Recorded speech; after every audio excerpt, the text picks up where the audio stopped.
Who can forget the scent of the school cafeteria, wafting through the hallways, signaling that lunchtime was near? It's a memory that is deeply ingrained in the minds of many, a reminder of a simpler time. The school cafeteria was more than just a place to eat. It was a social hub, a place of exchange, where stories were shared and friendships were forged over shared meals. Lunchtime was an event, a break from the rigors of classroom learning, a chance to refuel and recharge. And let's not forget the food. The aroma of freshly baked bread, the hearty soups, the comforting casseroles, the sweet desserts. These were humble dishes, but they hold a special place in our hearts. They were the culinary backdrop to our school years, a taste of nostalgia that lingers long after we've left the school grounds. Those were the days, weren't they? Simple yet unforgettable. And then there was the classic lunchbox, a treasure trove of homemade goodies. As we journey into the past, we find that many baby boomers have heartwarming tales to tell about their lunchboxes. These were no ordinary boxes. They were filled to the brim with love, care, and the familiar taste of home. Imagine opening your lunchbox to find a peanut butter and jelly sandwich, wrapped snugly in wax paper, or perhaps a thermos filled with warm, comforting soup. And who could forget the much-anticipated dessert, maybe a homemade cookie or a slice of mom's famous apple pie? These lunchboxes were not just about the food.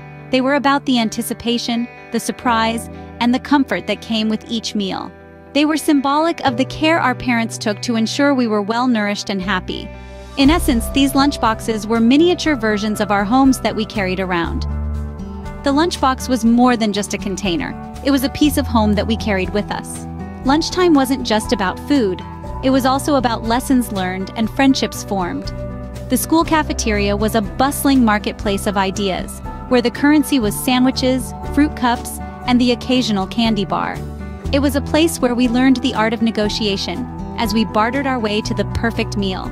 We learned about sharing as we divided our desserts among friends, teaching us the value of generosity and camaraderie.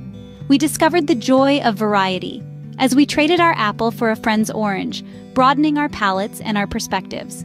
This was a time when friendships were formed and strengthened over shared meals. The bonds that were formed at these lunch tables often lasted far beyond the school years.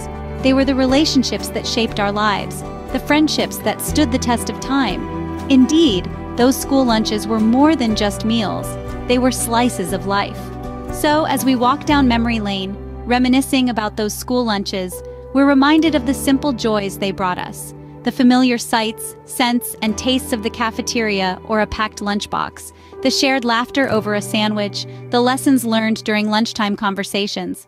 But more than the food, it's the camaraderie, the friendships nurtured, and the sense of community that we truly cherish. We realize that those school lunches, whether in the cafeteria or from a lunchbox, were not just about food. They were about community, friendship, and a sense of belonging. And that's what makes those memories truly special.